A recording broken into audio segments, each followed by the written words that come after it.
সাজা ঘোষণার পর শেখ হাসিনাকে ফেরত চায় বাংলাদেশ। নয়াদিল্লিকে বন্দি প্রত্যর্পণ চুক্তির কথা মনে করালো ঢাকা।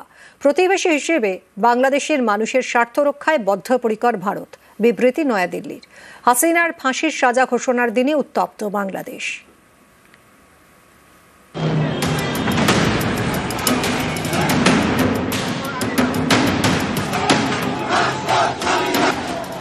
এক বছর আগের কথা, এমনই বিক্ষোভে অশান্ত হয়ে উঠেছিল বাংলাদেশ। পুলিশের গুলিতে মৃত্যু হয়েছিল বেশ কয়েকজন বিক্ষোভকারীর। সেই গণহত্যার মামলাতেই সোমবার ফাঁসির সাজা হলো তৎকালীন প্রধানমন্ত্রী শেখ হাসিনার। হাসিনার সাজা ঘোষণার দিনে ফের উত্তপ্ত বাংলাদেশ।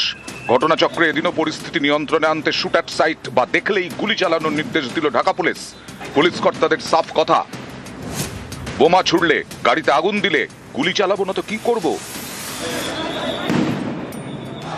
শেখ হাসিনার সাজা ঘোষণা ঘিরে রবিবার থেকেই উত্তপ্ত বাংলাদেশ।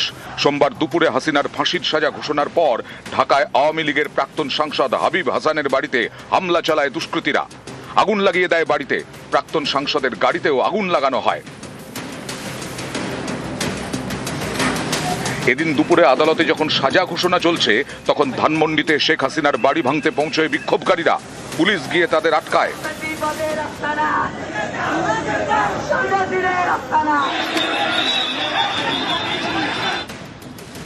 সাজা ঘোষণা উপলক্ষে এদিন নজিরবিহীন নিরাপত্তা ছিল ঢাকা শহরে।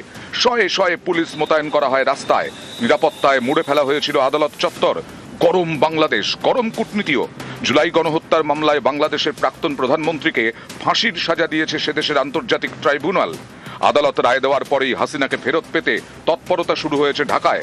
ভারতের থেকে মুজিব কন্যাকে ফেরত চেয়েছে মোহাম্মদ ইউনূসের সরকার।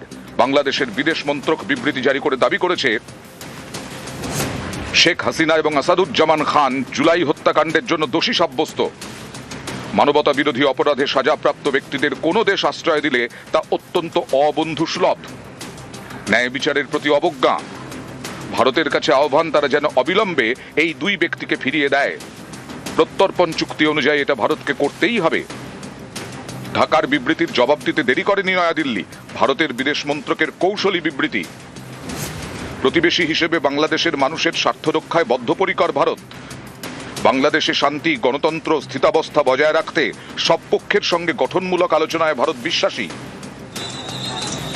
কূটনীতির পারদ চড়ছে, অশান্তিও চলছে। নিউজ 18 বাংলা। এসএসসির ইন্টারভিউয়ের লিস্টে অযোগ্য শিক্ষকের নাম। রায়গঞ্জের নীতিশ রঞ্জন বর্মন অযোগ্য হয়েও ডাক পেয়েছেন ইন্টারভিউয়ে। এই অভিযোগে মামলা কলকাতা হাইকোর্টে।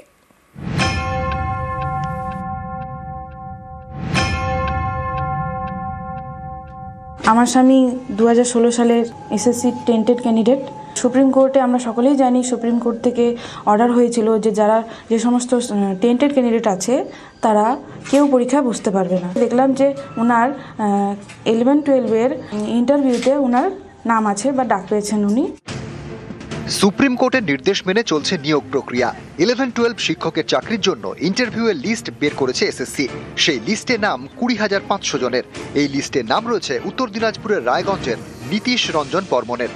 এই নীতিশ রঞ্জনের বিরুদ্ধে চাঞ্চল্যকর অভিযোগ তুলেছেন তাঁর স্ত্রী বিপাশা বর্মনের। প্রশ্ন, এসএসসির প্রকাশ করা অযোগ্যদের লিস্টে নাম ছিল নীতিশ রঞ্জনের। তাহলে কিভাবে 11-12 শিক্ষকের চাকরির পরীক্ষায় তিনি বসলেন, আর কিভাবেই বা তিনি ইন্টারভিউও ডাক পেয়ে গেলেন?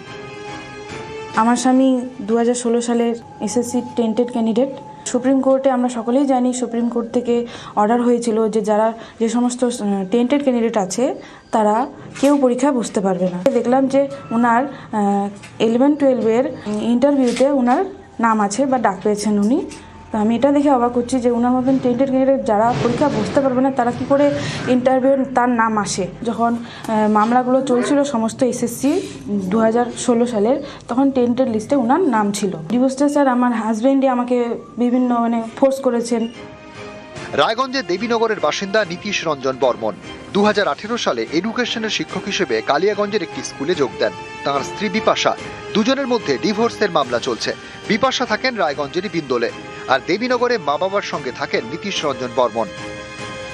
আমার ছেলে হ্যান্ডিক্যাপ, এই নিয়ে পরীক্ষা অ্যাপ্লিকেশন করলো পরীক্ষার জন্য, এডমিট কার্ড পেলো, পরীক্ষা দিল, ভালো রেজাল্ট করলো, যে জন্য ভাইবা ডাক পেয়েছে। যাবে? হ্যাঁ, যাবে। এসএসসির অযোগ্য শিক্ষকের তালিকায় নাম, তা সত্ত্বেও ইন্টারভিউয়ে ডাকা হয়েছে বলে অভিযোগ। এ নিয়ে মামলা হয়েছে কলকাতা হাইকোর্টে। স্পষ্টত সুপ্রিম কোর্টের নির্দেশ যে কোনো টেন্টেড ক্যান্ডিডেটরা পরীক্ষায় বসবে না। পরীক্ষায় তো বসলোই, উল্টে তাদের নাম ইন্টারভিউ লিস্টে রেখে দেওয়া হলো। তারা যে টেন্টেড তালিকা প্রকাশ করলো তারপরে তারা একবারও যাচাই করেনি, ফলে এই লিস্টটা একেবারে স্বচ্ছ নয়, অস্বচ্ছ লিস্ট। শিক্ষামন্ত্রী ব্রাত্য বসু জানিয়েছেন, নীতিশ রঞ্জন বর্মনের নাম এসএসসির অযোগ্য শিক্ষকদের লিস্টে থাকা সত্ত্বেও তিনি পরীক্ষায় বসেন এবং ইন্টারভিউতে ডাক পেয়েছেন। স্কুল সার্ভিস কমিশন জানিয়েছে যে ৩রা এপ্রিল সুপ্রিম কোর্ট যে আদেশনামা দেয় সেখানে বিশেষভাবে সক্ষম প্রার্থীদের ক্ষেত্রে কিছুটা ছাড় দেওয়া হয়েছে। যদিও বিষয়টি নিয়ে আইনজীবীদের সঙ্গে পরামর্শ করা হচ্ছে। অযোগ্য হয়েও কেউ যদি সুযোগ পেয়ে যান তাহলে ভেরিফিকেশন করার সময় অবশ্যই তার নাম বাদ দেওয়া হবে। এখন অব্দি এসএসসির জ্ঞান মোতাবেক কোনো দাগি প্রার্থীর নাম তালিকায় ওঠেনি। ফিজিক্যালি হ্যান্ডিক্যাপড, সুপ্রিম কোর্টের একটা নির্দেশ ছিল বসতে পারে, এটা একজনের ক্ষেত্রেই হয়েছে। এসএসসি বলেই দিয়েছে যে তারা ভেরিফিকেশন করবে, সেই জন্য ডাকা হয়েছে। যদি দেখা যায় যে এক্সপিরিয়েন্সের যে ক্যাটেগরি আছে ম্যাচ করছে না, বাদ যাবে। আর ফিজিক্যালি হ্যান্ডিক্যাপড, সেটা লয়ারের সঙ্গে আমরা কথা বলেছি। অ্যাকচুয়ালি ফিজিক্যাল হ্যান্ডিক্যাপড বসতে পারে কি পারে না সেটা সুপ্রিম কোর্টের রায় খতিয়ে দেখা হচ্ছে। সেই মোতাবেক এসএসসির আইনজীবীরা জানাবেন, সেই মোতাবেক সিদ্ধান্ত হবে। ইন্টারভিউয়ের লিস্ট নিয়ে নানা অভিযোগ। কারো অভিযোগ নীতিশের মতো বেশ কয়েকজন অযোগ্যর নাম ইন্টারভিউয়ের লিস্টে রয়েছে। কারো অভিযোগ কম নম্বর পাওয়া সত্ত্বেও ইন্টারভিউ ডাকা হয়েছে। অনেকের আবার দাবি কাট অফ নাম্বার পাওয়া সত্ত্বেও তাদের লিস্টে নাম নেই। নিউজ 18 বাংলা। এসআইআর আতঙ্কে ফের আত্মহত্যা, ফের এসআইআর আতঙ্কে আত্মহত্যার অভিযোগ। কুদঘাটের পূর্ব পটিয়ারিতে আত্মঘাতী মহিলা। বাড়িতে এসআইআর এর ফর্ম না আসায় দুশ্চিন্তা, আতঙ্কে গায়ে আগুন দিয়ে আত্মঘাতী। বাঙুর হাসপাতালে যমুনা মণ্ডলকে নিয়ে গেলে মৃত ঘোষণা। ফর্ম না আসা নিয়ে চিন্তা করতেন, প্রচুর চিন্তা করতেন। উনি এবার একটু মানসিক রয়েছে, ওষুধ খায়, নার্ভের ওষুধ খায় উনি।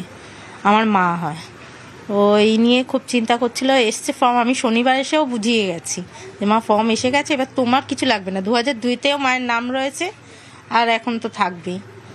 মা তাও ওইটা নিয়ে চিন্তা করছিল। আমি জানতে পেরেছি ওই 1টা নাগাদই জানতে পেরেছি। এখান থেকে ফোন গেছিল আমার, কেরোসিন তেলই সম্ভবত, গন্ধ পেয়েছি আমরা ওটাই। এসআইআর প্রবলেম নিয়েই বেশি করে প্রবলেমটা হলো আজ, যে 2 সপ্তাহ আগে কেন অন্যের বাড়িতে গেছে, আমাদের বাড়িতে কেন আসেনি ফর্মটা। ঘন্টাখানেক মতো হয়েছে, ভাইরা এখানে রয়েছে, আমি জামা প্যান্ট, ঠান্ডা জামা প্যান্টগুলো নিয়ে আসতে গেছি। তারপরেই ছোটো ভাই ফোন করে বললো কাজে দাদা মা আর নেই। অসমের স্পেশাল রিভিশন, আজ থেকে অসমে শুরু স্পেশাল রিভিশন। অসমের স্পেশাল রিভিশনের ঘোষণা নির্বাচন কমিশনের। এনআরসি হওয়ায় এসআইআর এর বদলে এসআর এর সিদ্ধান্ত। চূড়ান্ত ভোটার তালিকা প্রকাশ 10ই ফেব্রুয়ারি।